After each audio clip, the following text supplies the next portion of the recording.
I want to talk about what is next after this preliminary probe report. It's been only a few hours since it's out. Let's tell you what happens next. Do the Boeing 787 systems allow dual engine cutoff too easily? Will there be flight deck design scrutiny? Is a big question that will have to be asked right now after this preliminary probe report. That's question number one.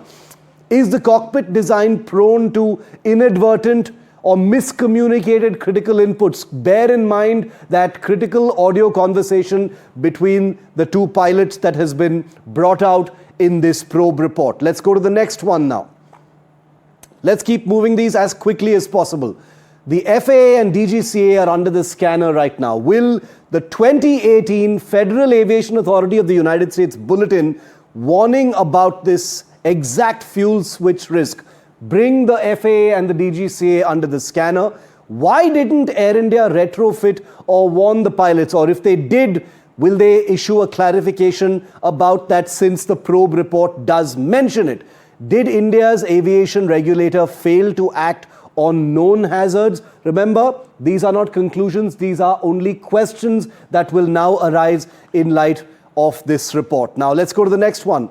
The cockpit voice recorder and the flight data recorder analysis could deepen at this point of time. Human factors will probably be scrutinized. That appears to be clear. Cockpit voice recording hints at surprise and confusion inside the cockpit.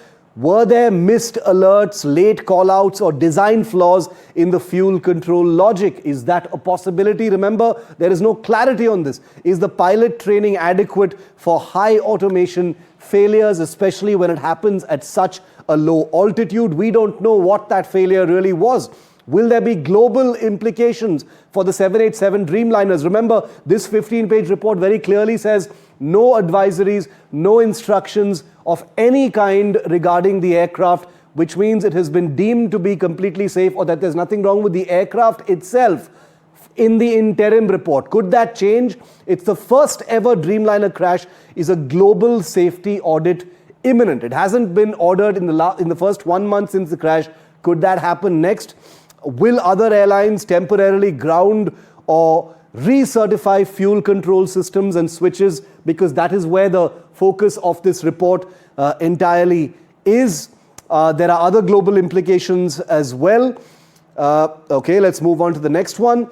Legal, ethical, and operational fallout of this report. Will victims' families sue Boeing or Air India for design negligence? Now, that is only one possibility, because we remember we reported just a few weeks ago that a class action suit is being considered by the families at this point of time. Could this set a precedent for software or user interface based liability? This is what we're hearing from our experts. Will Air India revise standard operating procedures, simulators, or cockpit protocols? All of this, remember, only in the realm of possibility right now. These are questions being asked by experts, not NDTV. So this is the final look at where things actually stand as what happens after this probe report goes out. Remember, it's being processed by organizations across the world, not just here in India. Most certainly Air India, most certainly Boeing, most certainly General Electric, which supplied the engines to that Boeing 787.